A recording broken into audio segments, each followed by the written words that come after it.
with Sara K, Norway-based actor and comedian. You know, there was, unless there was another kid who had similar background and you were like, oh my God, and I think, you know, I've thought about it a lot. I think it's now at this age, I don't care much anymore, but I know it was so important when I was younger. And it was same with Finland, like, you know, in every Hollywood movie they talk about Sweden and Swedish meatballs and Norway fjords, but I remember the few times they would say Finland, I was like, oh, you know, there was this moment that you exist on the map, you're there. So yeah, I think we want belonging and we want to connect. We are all on our individual path, but we would like to connect. But so, this like I can identify with that now, but I think for a long time, you know, watching Hollywood films, I felt, you know, almost this delusion or this almost like not knowing who I really am because I was so identified with the Hollywood film that I was watching and the characters, and I felt like I was this, you know, that I was equal, you know, so. Yeah, that too. You do, but there is a moment where you get that very hardcore reality check. I will try to remember when it was for me, but yeah, you do. I mean, first you watch and you can't, you know, like everybody has blue eyes, blonde hair, eating hot dogs and they're cool, and you're like, I don't eat hot dogs, I'm not cool, I don't have the, if you would say, the right toning for this. But same time, you do also see yourself as equal until you realize you're not. You're right. Yeah. It's kind of and I think that we connect on many different bases with people. So it's like culture, language, demographics.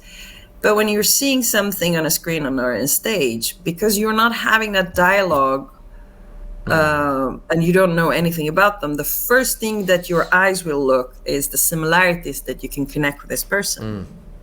And so that's missing. Something in your brain goes like, oh, you know, you don't have that. But yeah, the thing that you said, it's so interesting when you realize I'm not, it's not about equal, but you feel like that. Yeah, that's what I wanted to unpack a little bit, is what is this equal? What does that really mean? I mean, of course we're equal. We're all humans. We all eat. We all go to, you know, we have this, you know, but is it the fact that you're not represented and that becomes more evident as you're progressing? Like now you've been acting for over 10 years, right? So it's like... more than that. And because it's so true. We had this conversation a while back, which we didn't like. We were like, oh, we should do this interview for it. And that was like, you usually get hired in the industry with having the background you have. You usually get hired. I think Mas Giovanni actually wrote a book like, I'm not a terrorist, but I played one in a movie. It's like you either get hired to act as this like indie cultural movie that is about the life and struggles of a woman from the region that your parents or you were born in, which make it most like, usually it's like, oh, it's nominated for the Cannes Film Festival or whatever. That's like one way to get into the industry. Or the other one is that you get to play an evil person or the wife of an evil person. It's like either or. And we had that conversation about the nomination of everyone we know sort of from Middle East. And I think Rami Malek is one of the few that we were like, yes. There's been nominations like Shohreh Ashlatu, but it's very like few, of course, compared to UK and US and Europe. But you're underrepresented. And when you are represented, it's never in a good light. It's either like you're very poor and you're struggling to buy shoes for your kid. I'm referring to Kiarostami's movies.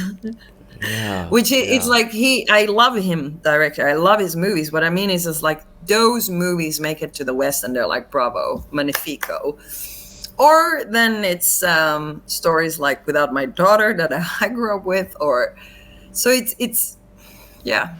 I mean, well, like this is at the end of the day, film is an art form. It's a Yeah.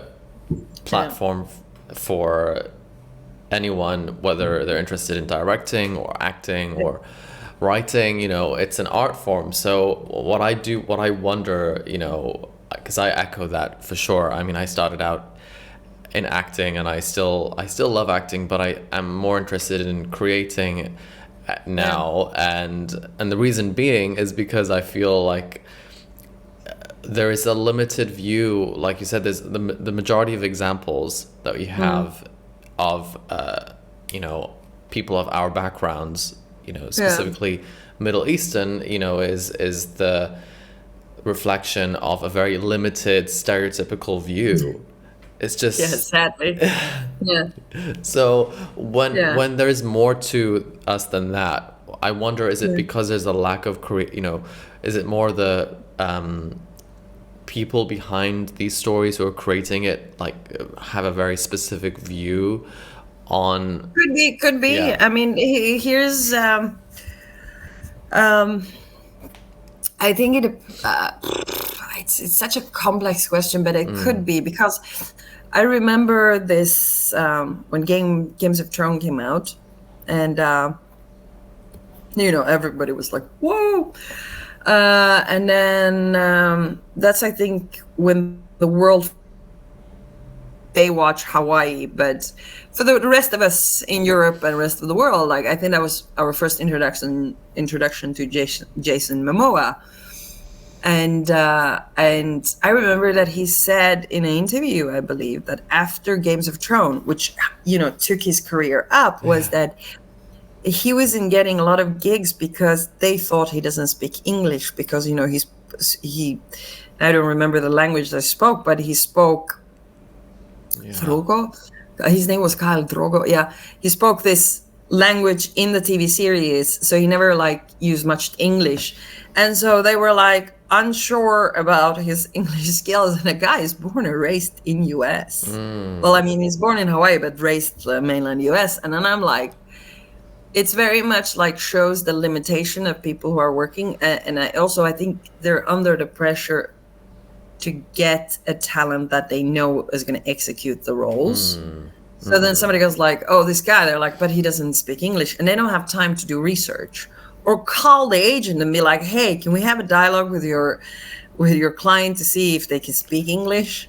Yeah. Yeah. It's amazing. Yeah. And I was blown away. I was like, okay, if he went through this, then there's no hope for me. Yeah. But I mean, Yeah. we talk about all that, but the industry is changing. It's changing towards more diverse, but now I'm more like, the projects are questionable. So it's one way or another. Yeah. Yeah. Yeah. I mean, that's why I think, for example, I used to live in the UK, and now I've been living in Egypt this past year. Yeah. It's still very new, but being here, it's almost really reshaped my perspective, because 360, because I can imagine. 108, I actually walked around the street, and I feel like I feel equal, I so know. weird. It's because that's the feeling I have when I'm in Greece, Italy, and Spain. It's no one is going I mean, I can fly back to Helsinki and go into a cafe, and they will talk English to me because they think I'm a foreigner, until I reply back in Finnish and going sorry, I just want a cup of coffee. And then they get embarrassed. But I mean, again, this is the thing. Your eyes are trained to see. Yeah, it's a visual thing, Yeah. but it's also a weird thing, because it's once you reconnect to, I mean, my origin isn't Egyptian, but there are similarities in being Middle Eastern. Like, my parents are Iraqi, but there's a similar Middle Eastern, has this wherever you are. The demographics, Which, I mean, on one hand, there's a lot of criticism that people have when you say, for example, Aladdin was a huge hit, Yeah. In Western countries, and Yeah. there was so much criticism saying you weren't accurately portraying Aladdin. You were showing India, or like. Yeah, back in the day, the new one that I think Guy Ritchie did, that was, I mean, the actors have Middle Eastern background. And I mean, of course, it's based on the Thousand and One Nights stories, if I'm correct now. Like, it is. Yeah, Yeah, exactly. it is. So, and so it was like the actors, at least, like, you have more Middle Eastern, it's more towards that. But I think, like, back in the day, when I grew up, Aladdin was like a guy from, I don't know, Kentucky who had green eyes, and then they would have put a turban on him, and he's like, Yeah. he had to figure out how, and I guess they didn't do so much research. But yeah. Yeah, but is that also wrong? I mean, I also wonder Yeah. now, this right or wrong, like we're talking about, this is an art form, Yeah. where did this inference come when, this view where it's like, it's wrong to play another culture, whereas, Yeah. it's been this, yeah. I think the wrongness came from that whenever, like, we go back to what I mentioned earlier, that if anything of you, part of me that has roots with Iran was represented, it was always either an angry father who was not letting his wife out of the house, or a guy who was mingling in some really shady stuff, or someone who's really poor from the rules. These were like the three options. And if they were being played, either they were being played by non-Iranians back in the day. So there would be Latinos, most probably that was the axis, and maybe a lot of Iranian declined these roles. And I think that's where it comes from, where now we have other way around. I think with the mermaids, they were complaining about, again. That's insane. Yeah. That's insane. I just want to take a fact, and I don't know how to put it without getting internet on me, but that's the same feeling we people in Middle East have about Jesus Christ. Because in West, Jesus Christ looked like a surfer from Venice Beach, California. And the whole thing with Christmas and all that. And then people complain about, but the mermaid is a Danish story and all that. Yeah, Jesus is a Middle Eastern guy, but somehow he has turned to be a blonde guy with green eyes. Do you know what I mean? Like, yeah. And I think that, so this is from this side that they were underrepresented, the rest of the world, like Middle East, Africa, Latinos, they were underrepresented in Hollywood every time there was any character. It was always towards the negative. And I think that's where it came, like, now the industry is very like, if it says someone who is Moroccan Belgian, they want to get someone who's Moroccan Belgian, because there has been always this underrepresentative and negative tone towards a certain demographics. Wow. Yeah. Wow. That really goes to show how influential really film is on society. It's crazy. Exactly. And I love my really, really good friend in Finland, but I remember that, when they show Middle East or anywhere, like I remember when they were showing, I grew up, they were showing parts of Somalia, because we were getting a lot of Somalian refugees in 1991, 92. You would only see, of course, the news wants to give a capture of what's happening. So they're not going like, let's do a guide tour through Mogadishu. They're going to the war zones. So you grew up as a kid seeing images from Somali war of only in the rules. So one day when I saw an image of Mogadishu, I was like, oh my God, it's a modern city. And my friend had the same with Tehran. Because in her mind, every time she's seen a movie, it's Sandas, a little clay house, and Mahmoud with his camel. And then she sees this image of Tehran with like skyscrapers and modern and it's mountains with snow. And she called me, and I was like, it's a modern city. I'm like, yeah. And that's, again, like you say, the power of media, the power of movies. The music they play is the same tone. Dun, dun, dun, dun. Like, have you seen, like, Yeah. Alibaba, Simbad, and the 40 Yeah. thieves. And it's like it's every time the same pattern. And when you grow up with that, and no one is going to sit down and be like, oh, so is there modern buildings in Iran? Like they go like, oh, I saw it in the news, because you trust the news, you trust the movies, you think Yeah. that these are people who have done their background work. And so just thought I would love to see modern Chinese movie and see how they proclaim Westerners in that. Like if they're doing the same as we have been doing in West towards, Right, you know, right. Yeah, yeah, yeah. Well, it's I'd be interested to see. yeah. Or if they were like, no, because we were always, our image was always made to look like this and this. We're not gonna. I don't know, but yeah, I think movies have a lot of power, and I think that they can be educational, they can be destructive, they can be a tool of implementing a way of thinking, you know, and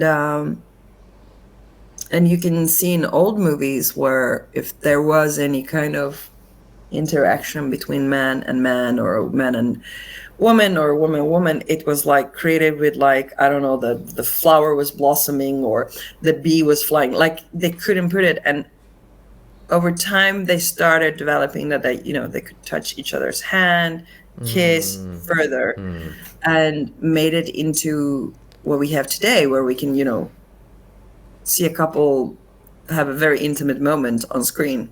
Yeah. Yes. Yes. You know, and in a movie, I'm talking in a movie, not in the Yeah. film industry, artistic Yeah. film.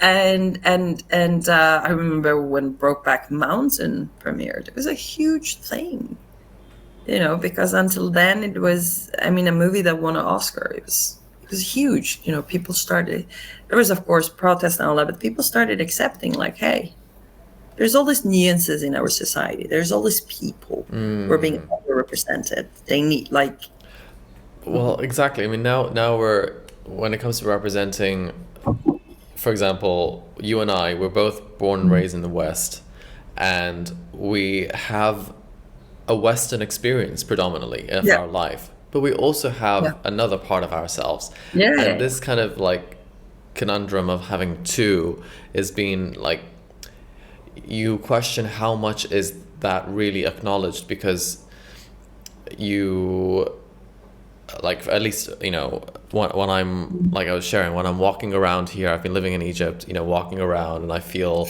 like my behavior is different. Like I feel yeah. actually, Your mannerism. yeah, there's more of me that's accessed, you know, that I wasn't able to feel in the same way with the West, because I had to tailor myself to acting, or you know, even the language. Let's put it this way: I'm speaking English right now. Yeah, yeah, So, you know, I was raised in an English, you know, Welsh yeah. society, but you know, I was Welsh. Oh, let's be specific.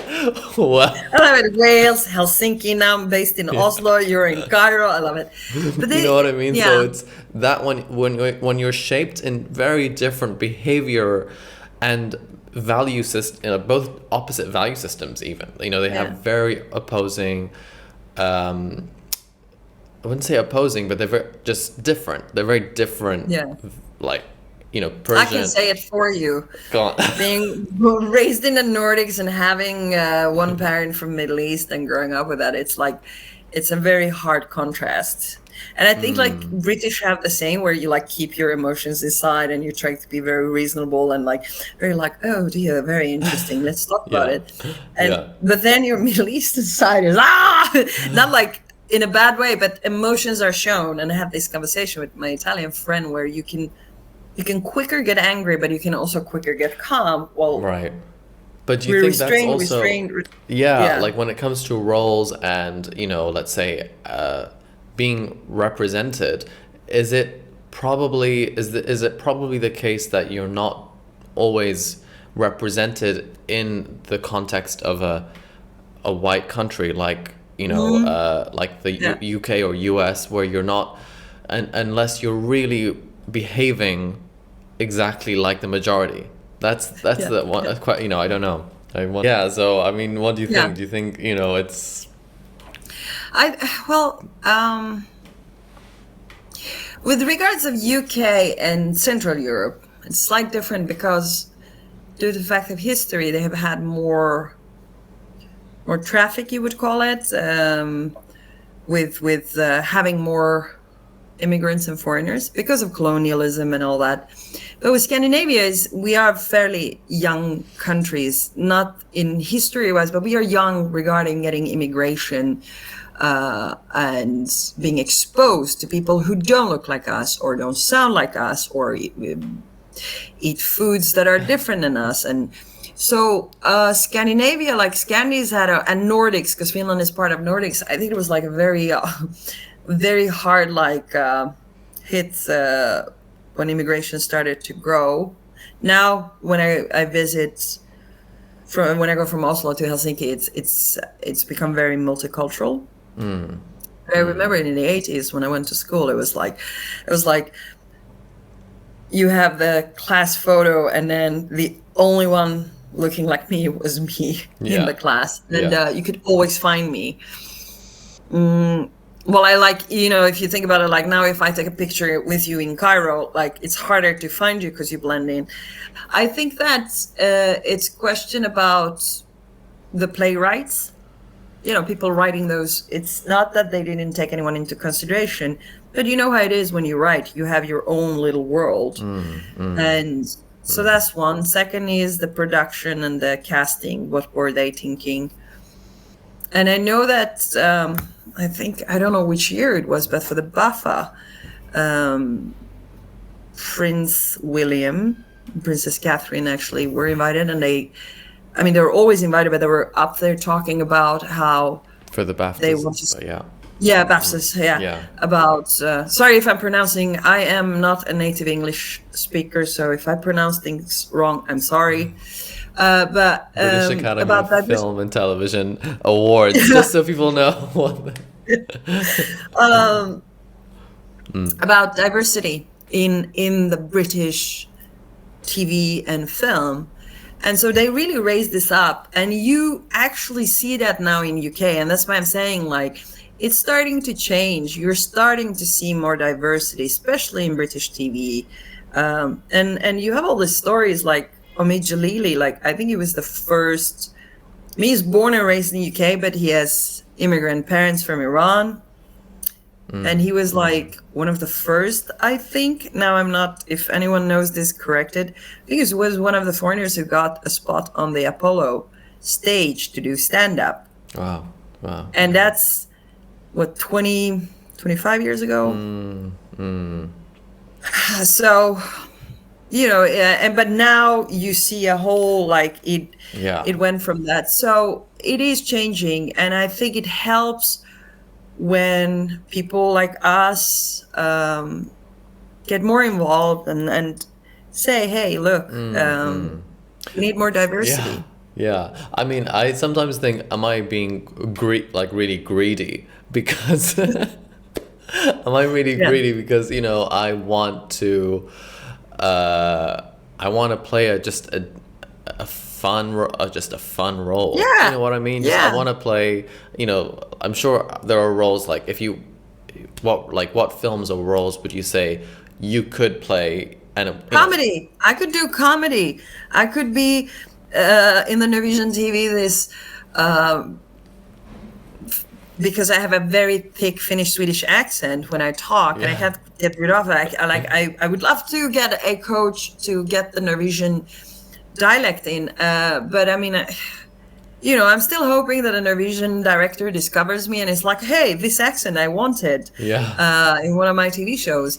But even here it's kind of funny now, going back, taking away from our, how difficult it is for us. But the NRK, which is the local TV, it's like the BBC or Norwegian broadcast, national broadcast. When they do casting for TV series, it's very, and it's understandable, but it's very like they want a certain dialect, because in Norway you have different dialects from different, same like UK, you know, if someone is from Newcastle versus South or West London.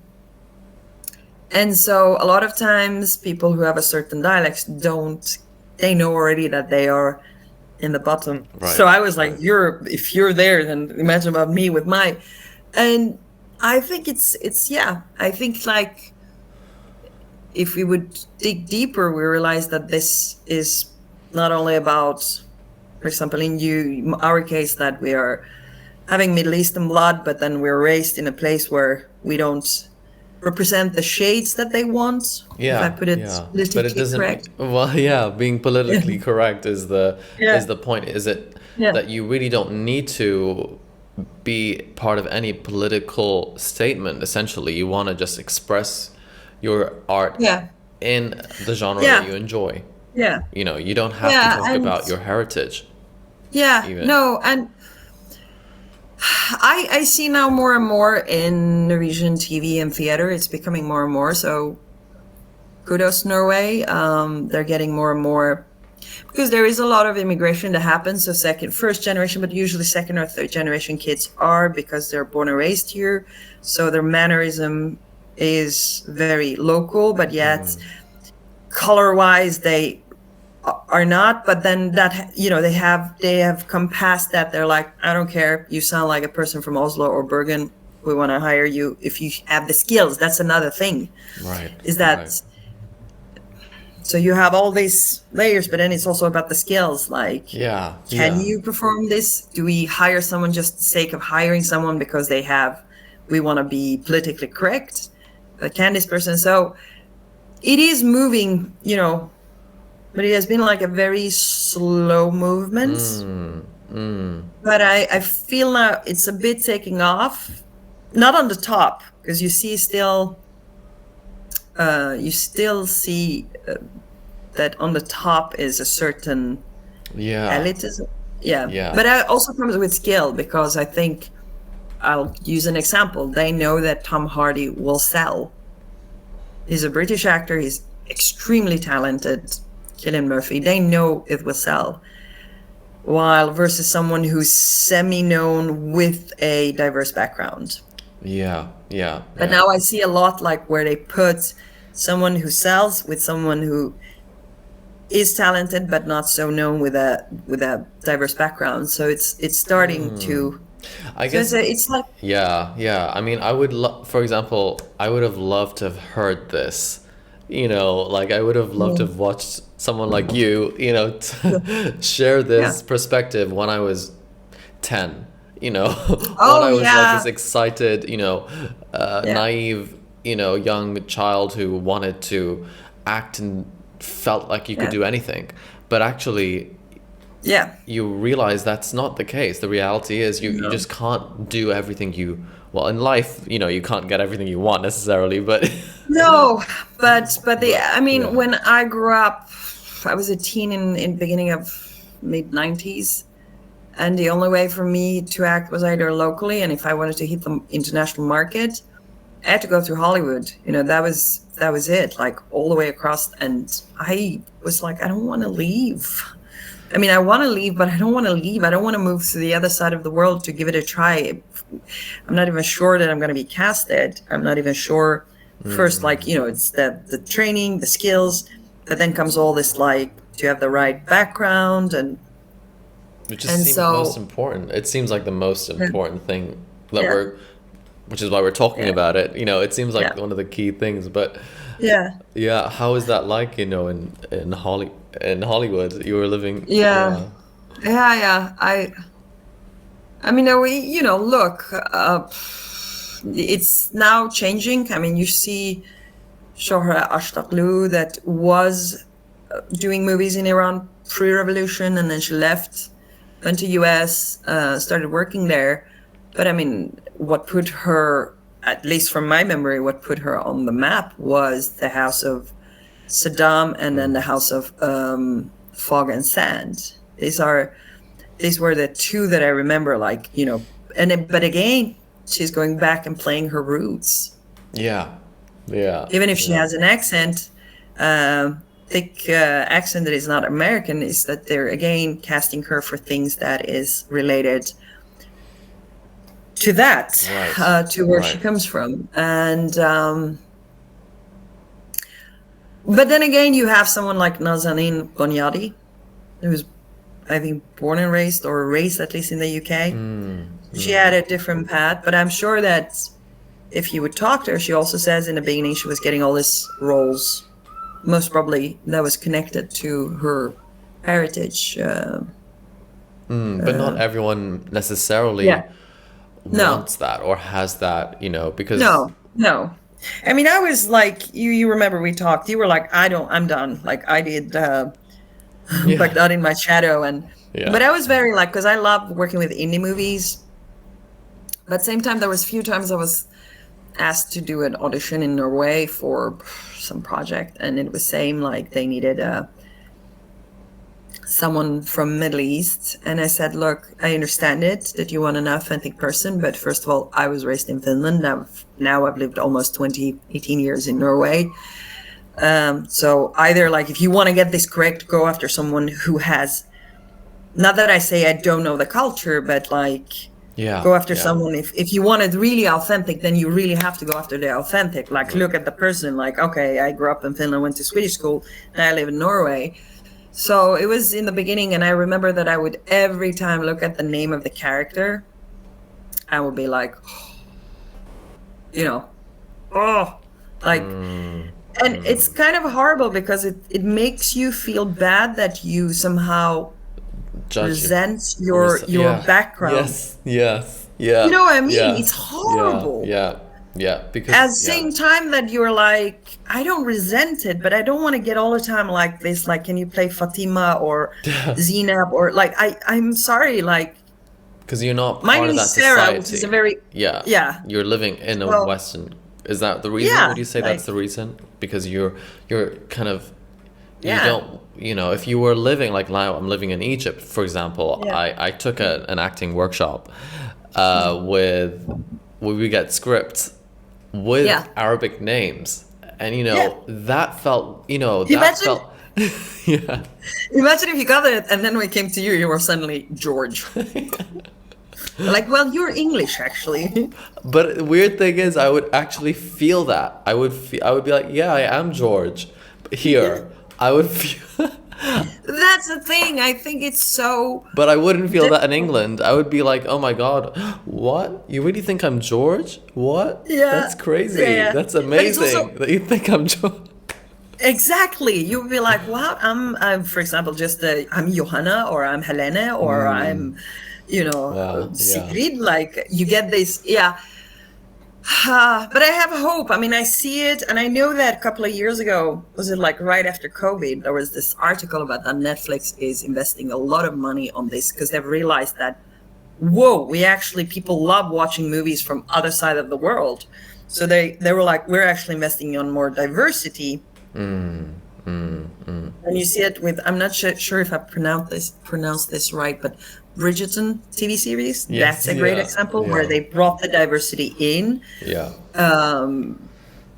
So like that popped in my head, but there is much more that you start seeing that you're like, oh, I see that now. They're really like going after this because they're realizing that they're not anymore making movies or TV series for a certain area, because someone might sit in Korea or Japan watching a movie, and one or two of those characters in our TV series can relate to them, then you got the audience. And that's definitely showing signs of progression. Now we have like I said, now we've got this new other, I wouldn't say issue, but it's more of a whole new thing to adapt to, is streaming. We've got streaming, which has an insane amount of shows that you'd never, because I wasn't raised in that era of streaming. We weren't, in that No, neither was. Right. I mean, we go back when Friends came. You were like, Wednesday at 6:00, be at home, or if you couldn't, if you had training or whatever, you begged your parents to record it for you on an old VHS tape. and Yeah. then you would come and watch. You're like, don't tell me what happened. Yeah. But now you can get the whole 3 seasons in one go. And I think it was Netflix that started it. They're like, okay, we're releasing, and I think it was one of the first series I remember was House of Cards, where you just got the whole thing in one go, and you were like, oh. Of course, it damaged your life because you were like, one more episode. It's 3 a.m. But yeah, it's But don't you think that gives you the motivation in a different way? Yeah. I mean, I feel now we just had this moment of nostalgia going back to Friends, you know. I Yeah. was like, you know, that's totally that type of, you know, level of performance and creation and dedication. Yeah. You don't see that now, and it's a very different world we're entering when it comes to Yeah. even the quality of productions and quality of stories. Yeah, absolutely. It is. It is changing, and it's changing, you know, for the better, with regards of this diversity, with regards of representation. And you know, like ever since I grew up, and this was before internet, if I saw someone that I was like, this person is not, I was curious always to know about their backgrounds. Until when the internet, you know, hit, I would always Google like, like they have a Syrian, or they have a half like Indonesian. Like it was always fascinating to see like, so there is more people who are not only American or British in the industry. Like there is this diversity, and like Korean Crazy now, Rich like Asian. Squid Yeah. Game and Yeah. yeah. So yeah, like I'm trying to go back. You do have all these certain names that made it in Hollywood who are like us, half and half. But it's interesting, and I think again we can go down to which production company it is, which studio it is, what kind of contracts they have. But they're they're getting on board with it. They're realizing like, okay, it works better. We hit much bigger audience if we have a little, like you see, like for example, the TV series Lost. They had a little representation of different nations, and it was like, I think everyone could connect somehow to it much better. But if it was a American plane landing in the middle of nowhere and it's just people from Right.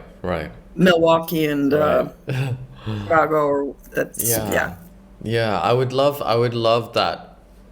Like you said, there's an incredible positive change with diversity, but Yeah. I would also love the level of art that existed, you know, back in the day. Let's say. You want that to stay as well. It's kind of a catch-22. You want that art, because if you think about it, Friend didn't represent a lot of beside that the Gellers were Jewish. It didn't have much more diversity in it, in that matter. Yeah. They had Yeah. some characters popping in and out, but it wasn't, Yeah. they were living in New York, Yeah. but you couldn't see so much Afro-Americans in it.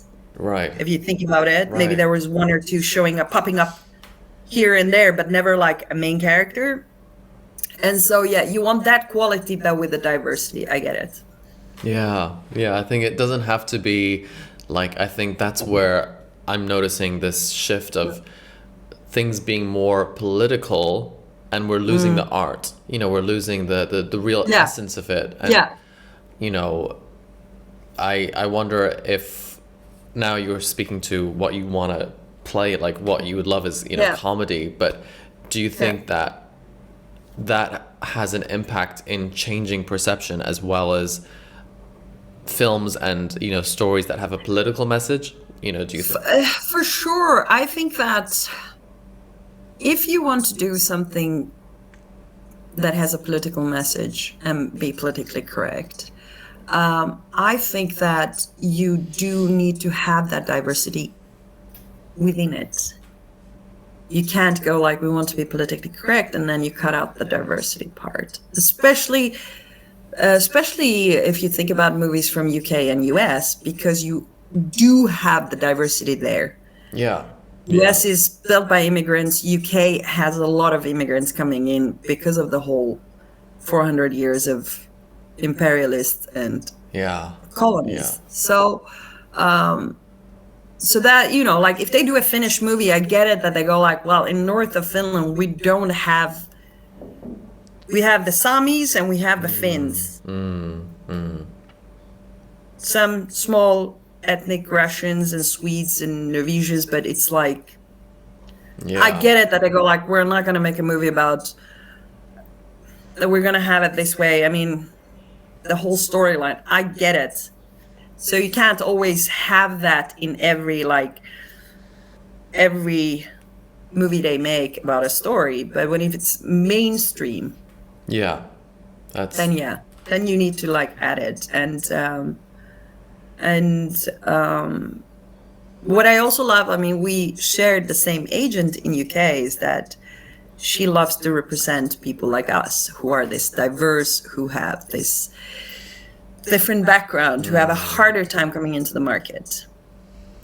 Yeah, yeah. I mean, well, yeah, when it comes to that as well, I think that, you know, making decisions that are empowered rather than having to do something out of obligation just to be seen. You know, in this industry, it's all about whatever you do, whether you're a writer, actor, you know, you have to be seen. You know, you have to show your work. Yeah. But how you do it is the question. Do you need to play, for example, do I need, you know, I've been given roles to play refugee and, you know.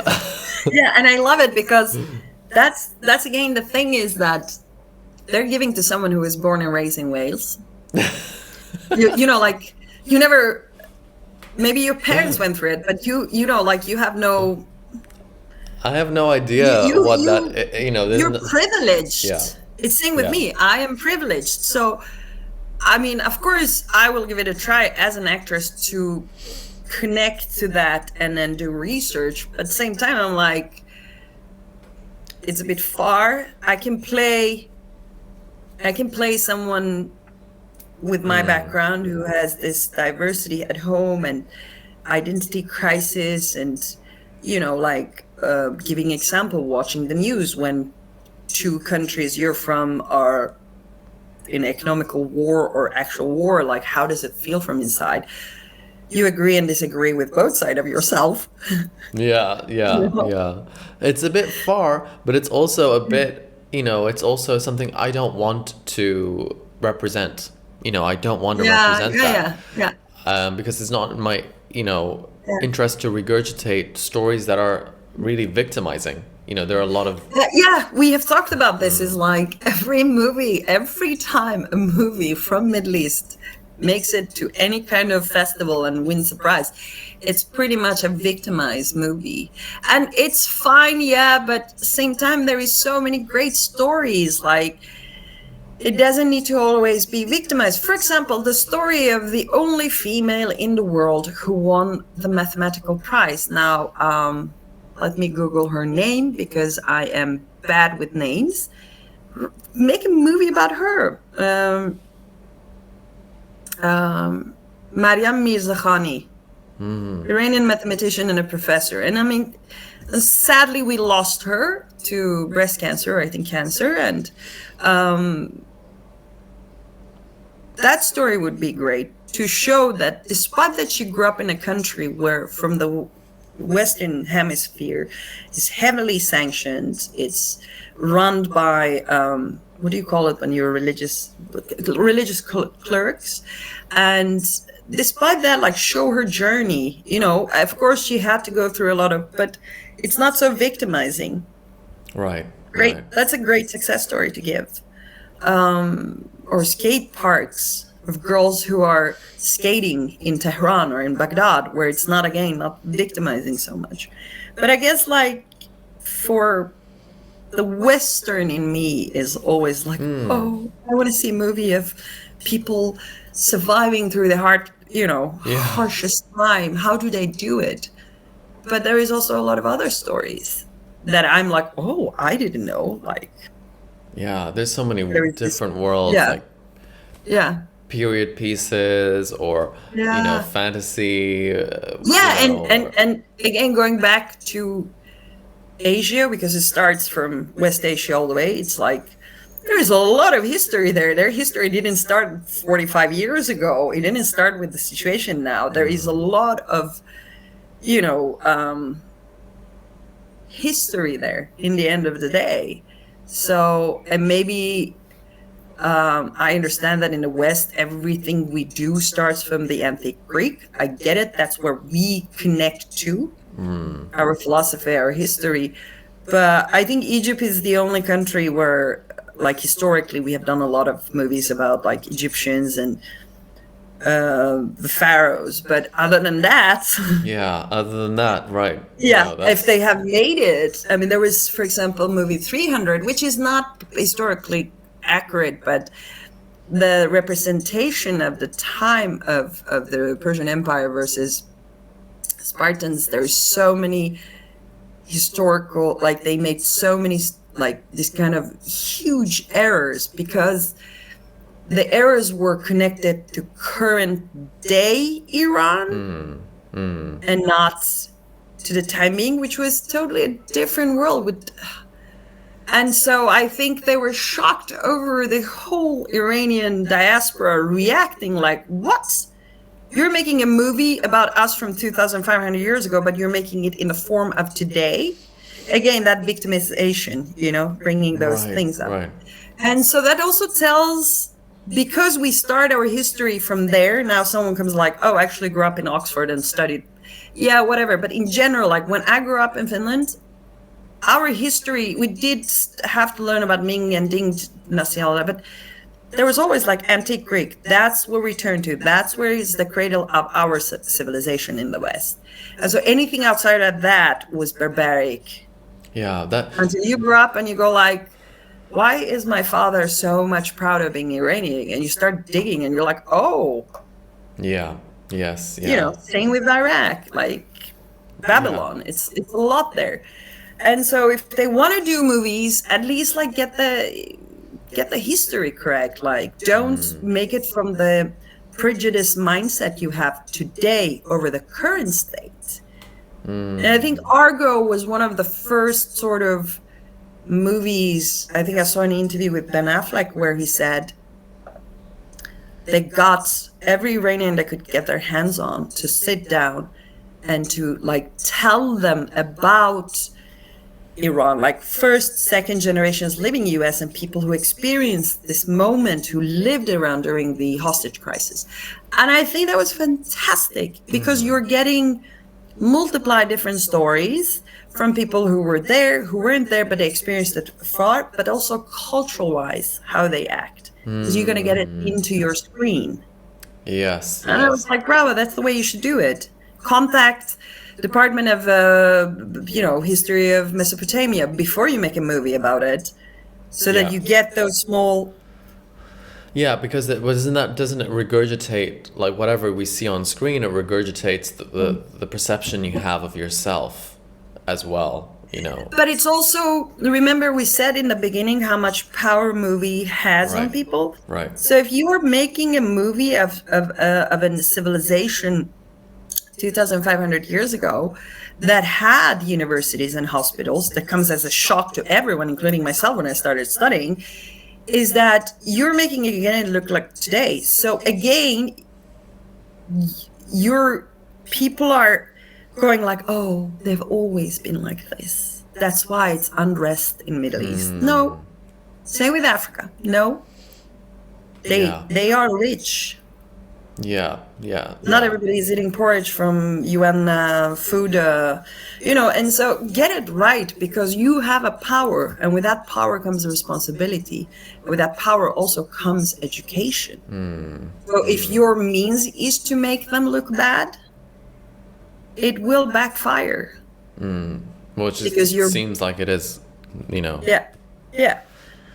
If that's what your aim is, but if you really want to make it that it hits every demographic of everyone enjoying this film, get it right. It doesn't need to be to the exact, but get the small important parts. I mean, you have SOAS University in UK who specialize on Middle East African studies, Asian studies, and I'm sure you can get a few people on board who tell you like, well, if you're going to make, this was how they were, these were the things, these were their priorities, based on the knowledge that they have.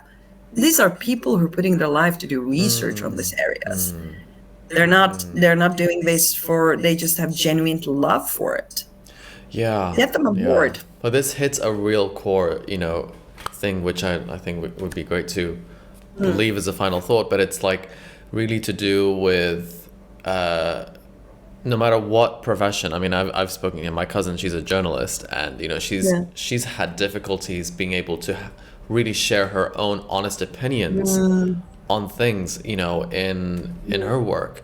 And it's the same, with anyone underrepresented. We want to be able to share we want to do things from our choice, not because we have to, have to do something in order for us to express ourselves, or that we're equal citizens, because you are a citizen of whatever country you live in. And that, you are right, you're paying tax, you're voting, you care about the environment you're living in, and you are representing that. But you're also,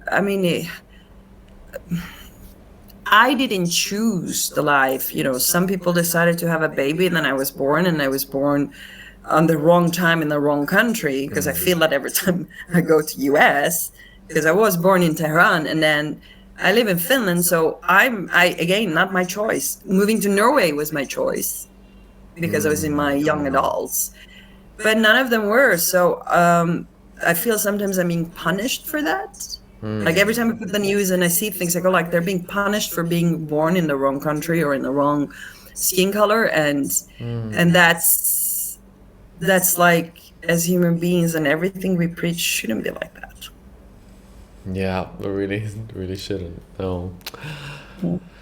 Wow, that's a big feast of every. Yeah, it was like a lot of feelings coming up. I realized first I was like, and then we started talking about it, and then I noticed the history part hit me. I was like, it's crazy. It really sinks. It really does change your, like, having this has really made me really feel the reality and the existence of what the world is at this moment. There has been a few moments where you have been going like, do I need to touch wood and chant Ave Marias, like, or which way are we going? Hoping for our world leaders to be mature enough to understand that they make a decision, it affects all of us. So yeah, but hopefully we want to say what we're looking forward to. I guess that would be the next thing would be great for everyone to know, is like, what do you as an artist, what do you look forward to doing next?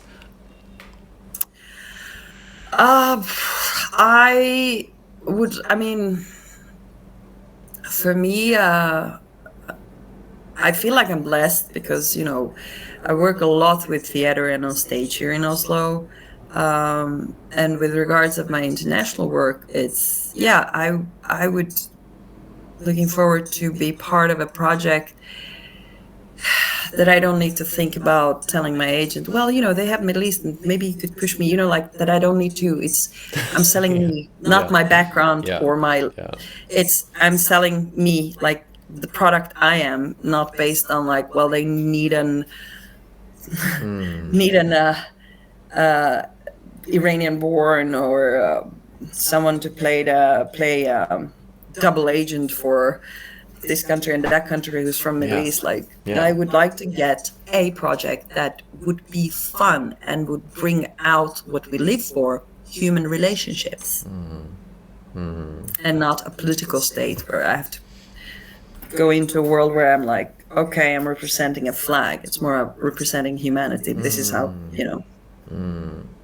I think that's what would be fun to get. Directors, producers out here listening, come on. It's right here. You got it. So, Yeah, yeah. well, we need to next time Yeah. talk about your script, your, Okay. you know, Okay. in the making, because that's Yeah. very, that touches all these topics we took up. Yep. Yeah, it does for sure. It's been my what I been my passion and my kind Yeah, of uh what's taking over my life in a way yeah, that's it's a journey. It's been a yeah. real journey. Yeah. It's been beautiful and interesting to follow that journey. All right. Well, that's next. Stay tuned for Yeah, the so far. next Yeah. the next one. Thank you for having me. Oh, it was And so great. I'm so excited for so many great things to bloom and blossom, and yeah, and hopefully someone bumps into this talk, and someone who has similar like us, where they feel that they're torn in between two, three worlds. yeah, I mean, with especially with that, I would say, because if like I shared earlier, if I were 10 and I was watching you telling me, Yeah, for example, yeah, all of this that you've shared, I would have had so much perspective, in yeah, what I need. And sometimes we need to go through life and experience things, and yeah, but yeah. yeah. Confidence. I got the word confidence because you go like, yes, I lacked that confidence, and we talked about it for. I mean, I always wanted to act for a long time because I couldn't connect to the market. I felt I didn't have the confidence that I can act, because it's like what you saw and what was on display you didn't feel connected, and therefore you felt like maybe you can't do this path. This is not for you. And so I think confidence is very important, and that confidence comes from hearing everybody else's stories. Yeah, yeah, yeah, and truth as well. I feel like being, Yeah, being delusioned in the opposite, to think I could, play any yeah, role, yeah, and that means denying your truth, yeah, authenticity of who you are. You're hiding. You're actually hiding yeah, yourself. And people do want to know your background. People do want to know your culture. yeah. You don't need to be ashamed of it, but you No, also can choose as well. I yeah, think I think that's especially in art, as yeah, artists, we think we can't, opportunities are limited. We just get too excited, but actually, yeah, what about having a conversation? What about saying, what, I want to know what's your perspective if I'm playing yeah, an Arab role that you wrote, yeah, which is fine. I'm Arab, but I want to know what your real perspective is. I want to yeah. understand, do I really feel I can offer this? Is it really for me? You know. That's the thing, because when I was doing these auditions for some of the movies, I think it was like reading Lolita in Terror, I was excited, but I had to call my family to be able to know how to pronounce the words. Because again, I grew up in a different part of the world that was not speaking my parents' Yeah. mother tongue. So Yeah. again, like you have this like you get excited, but then it's the reality that even though they want to get you an audition for that, is that you're not 100% either presenting them, Yeah. Exactly. Exactly. because you're not, they can hear directly from your accent. I actually saw now a TV series called A Discovery of Witches, and I was like, again, this moment like there was a character named Satu Järvinen, and she came and she said, "My name is Satu," and I was like, oh, Finn, and I had to Google her right away, and most probably she has some Finnish genes, but she's from Sweden. And then there was a sentence she was saying, but you could hear, for me, I could hear clearly the Swedish accent hitting in, and I thought, Finland has so many talented actors who are on display. Could have got, they could have, so it's like this hit or match. Even here, you go like, wait a minute, you could have gotten a Finnish actress to do this role. So yeah, but we'll take that conversation for another time. Yes. Yes. Yeah. All Okay. right. All right. Say hi to Cairo, and Yeah. I'll speak to you soon. Yes.